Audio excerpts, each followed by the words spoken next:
नमस्कार।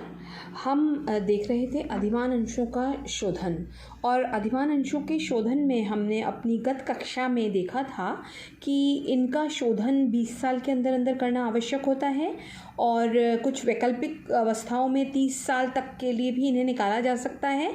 और साथ ही हमने देखा था कि इनका शोधन करने के लिए हमें किस किस प्रकार के रिजर्व्स की आवश्यकता होती है। आज हम देखेंगे अधिमान अंशों का जब शोधन किया जाता है तो लेखांकन इसके लिए क्या किए जाते हैं, यानी कि जनरल प्रविष्टियां कैसे की जाती हैं।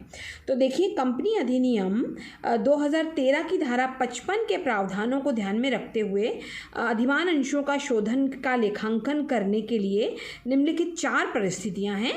पहला है लाभांश के लिए उपलब्ध लाभों में से शोधन, दूसरा है नए अंशों के निर्गमन से प्राप्त राशि में से शोधन, और तीसरा है लाभांश के लिए उपलब्ध लाभों में से तथा नए अंशों के निर्गमन से शोधन, यानी कि पहले 2 पॉइंट्स को मर्ज करके और दोनों प्रकार से शोधन, और चौथा है अंश परिवर्तन द्वारा शोधन।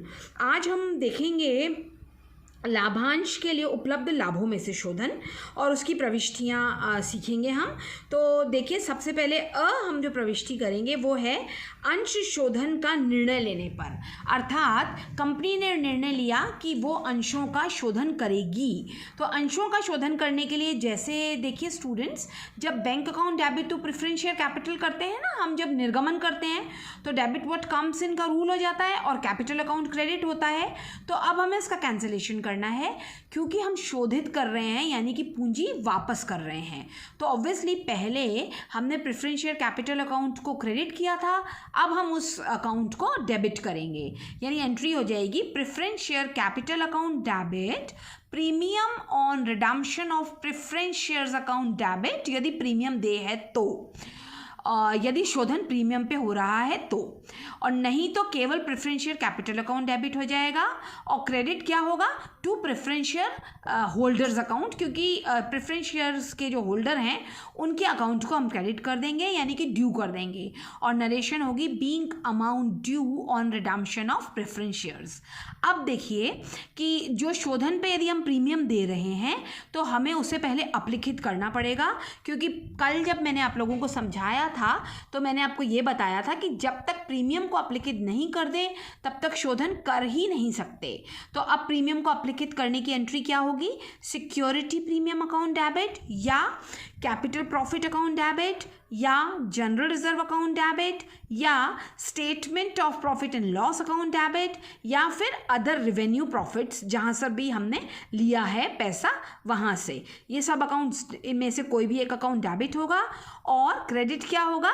To premium on redemption of preference shares, क्योंकि पहली एंट्री में देखो हमने डेबिट किया ना premium on redemption of preference shares account को, तो अब इसका कैंसिलेशन करना है क्योंकि इसे एप्लीकेट कर रहे हैं हम, तो इसे क्रेडिट करेंगे to premium on redemption of preference shares, और हमारी नरेशन हो जाएगी being premium on redemption of preference shares written off. उसके बाद आते हैं हम थर्ड एंट्री पे, पूंजी शोधन संचय खाते में हस्तांतरण करेंगे। अब हम मैंने आपको बताई थी ये बात भी कि जब भी हम पूंजी का शोधन करते हैं तो सबसे पहले कैपिटल रिडम्पशन रिजर्व अकाउंट बनाना पड़ता है। देखिए हमने बनाया, यानी एंट्री हो गई जनरल रिजर्व से यदि पैसा लिया है तो general reserve account debit, statement of profit and loss account से यदि पैसा लिया है तो statement of profit and loss account debit, और किसी अदर रेवेन्यू से लिया है तो other revenue profit account debit to capital redemption reserve account. और हमारी नरेशन क्या हो जाएगी? Being amount equal to nominal value of preference share capital transfer to capital redemption reserve account according to section 55 of the company act 2013। You got it? उसके बाद हम obviously share holders को भुगतान कर देंगे, यानी हमारी डी और आखिरी एंट्री होगी। देखिए preference share holders account debit, पहली एंट्री में हमने क्या किया था? प्रेफरेंस शेयर होल्डर्स को क्रेडिट किया था ना, ड्यू किया था, अब हम उन्हें पेमेंट कर रहे हैं, यानी एंट्री हो गई preference share holders account debit to bank account, और हमारी नरेशन हो जाएगी being payment made to preference share holders on redemption. यानी कि हमारा ये पहला पॉइंट कवर हुआ कि लाभांश के लिए उपलब्ध लाभों में से शोधन किस प्रकार किया जाता है। अब हम अपना दूसरा देखिए पॉइंट शुरू कर रहे हैं, नए अंशों के निर्गमन से प्राप्त राशि में से शोधन। यानी कभी कभी कंपनी के पास इतना प्रॉफिट एंड लॉस के रिजर्व्स नहीं होते कि कंपनी उनका शोधन कर सके अमाउंट में से। तो कंपनी क्या करती है कि अब जैसे 20 साल पूरे हो गए तो कंपनी को शोधन तो करना ही करना है। अब कंपनी क्या करेगी, नए अंशों का निर्गमन करेगी और उससे जो राशि प्राप्त होगी उससे पुराने अंशों का शोधन कर देगी। यानी कि सबसे पहले तो जब वो सेम एंट्रीज कि पैसा हम मांगेंगे लोगों से, नए एप्लीकेशंस निकालेंगे और एप्लीकेशन मनी रिसीव करेंगे, तो पहली एंट्री हो जाएगी bank account debit to share application account, और नरेशन हो जाएगी application money on share received. और फिर ऑब्वियसली इस शेयर एप्लीकेशन का कैंसिलेशन करेंगे हम और शेयर कैपिटल में कन्वर्ट करेंगे, तो एंट्री क्या हो जाएगी, share application account debit to share capital account, और हमारी नरेशन हो जाएगी share application transfer to share capital account. और अब हमको शोधन करना है यानी कि उनके पैसे लौटाने हैं, तो हमारी एंट्री हो जाएगी redeemable preference share capital account debit to bank account. यानी कि जो पुराने अंश हैं जिनका शोधन करना है उन्हें पहले हमने क्रेडिट किया था जब पैसा प्राप्त हुआ था, अब हम डेबिट कर देंगे और बैंक हमारा क्रेडिट हो जाएगा।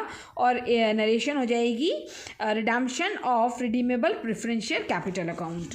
मैं आप लोगों को इनके न्यूमेरिकल क्वेश्चंस जो हैं वो पीडीएफ के माध्यम से दूंगी और उनके सॉल्यूशंस भी मैं आप लोगों को दूंगी। अब आते हैं हम अपने थर्ड पॉइंट पे, जिसमें है कि लाभांश के लिए उपलब्ध लाभों में से और नए निर्गमित अंशों से शोधन। यानी कि हम उपलब्ध लाभों में से, और यदि हमारे पास उपलब्ध लाभ कम है तो हम कुछ अंश तक तो उपलब्ध लाभ लेंगे और कुछ अंश तक हम नए निर्गमन करेंगे। तो पहले तो नए निर्गमन की वो एंट्रीज होंगी, bank account debit to share application account और being application money received on shares, हमारी नरेशन हो जाएगी। फिर शेयर एप्लीकेशन अकाउंट डेबिट होगा और टू शेयर कैपिटल अकाउंट होगा, यानी कि शेयर एप्लीकेशन का कैंसिलेशन हो गया और being amount transfer to capital account on allotment हो जाएगा। और फिर हम कुछ अमाउंट जो है वो लाभों में से शोधन कर रहे हैं, तो एंट्री हो जाएगी जनरल रिजर्व अकाउंट डेबिट और surplus account to capital redemption reserve account, ये भी आप लोग देख चुके हैं। और यदि प्रीमियम पे कर रहे हैं तो statement of P&L account debit to premium on redemption of preference shares account हो जाएगा। और उसके बाद हम शेयर होल्डर्स में ट्रांसफर करेंगे, यानी redeemable preference share capital account debit, premium on redemption of preference share capital account debit to preference share holders account.